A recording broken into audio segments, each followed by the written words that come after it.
Brad, we're here at the Dream Team launch. 2 players in there, Jake and James McDonnell. Pleased for those lads to get included?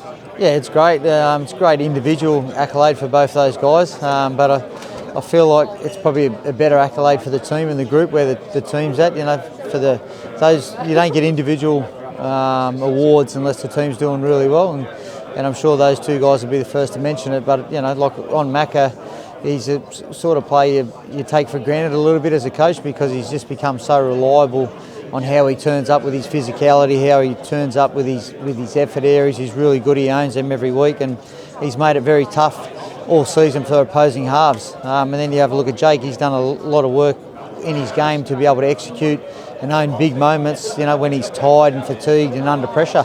And that's credit to him with the work that he's done in the pre-season to allow him to, you know, to be able to play a full 80 minutes. One of the stats they've talked about the Dream Team, players have been drawn from 7 clubs across the season that show how competitive Super League's been this year. Oh, definitely. You know, maybe halfway through the season there was probably a clear front runner, and I think now at this stage of the year, all 6 teams, clubs, coaches would agree that on their day, every team's right in this competition, and we're no different. It's just who can produce their best for that 80 minutes, you know, 1 week at a time. Talking about the playoffs, obviously Saturday night AMT Headingley, St Helens, they've had a bit of a rub on us apart from that magic weekend. How can we make it different on Saturday? Yeah, look, I think all the games have been tight, and it's been a real battle physically, and both teams have really gone at it, and I think, you know, both teams have probably agreed it's been a bit scrappy at times. We've had some moments in those games that we haven't quite owned, and they've owned their moments, and you're not going to get many of them, so you've got to make the most of them. You know, we've got to be able to execute a bit better under fatigue and under pressure when we get those chances this week. It's been obvious from listening to the lads speaking how much it means to be at home for this one. How important could the fans be on Saturday night? Oh, it's going to be massive for us.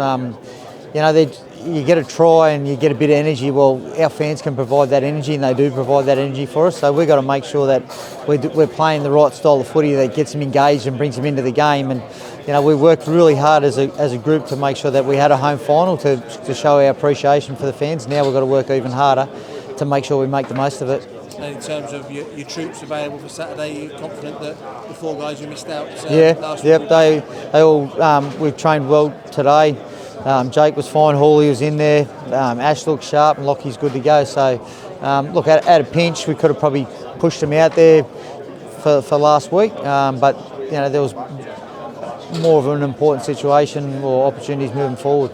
Has that given the lads a lift, having those players back? Obviously, we've had the Catalans result and the Wigan result. It feels like watching them in training. It brings a bit of excitement, doesn't it? You know, as soon as they walk out on the field, everyone's got a bit of a spring in their step, and you know, like Jake's got that bit of bravado, you know, so like it's good, and I feel like, you know, probably undervalued Ash Hanley's development as a leader and as a captain this year. We've probably missed that a little bit over the past month. That'll allow Callum just to get back to fulfilling his role and, you know, playing strong in the middle third of the field.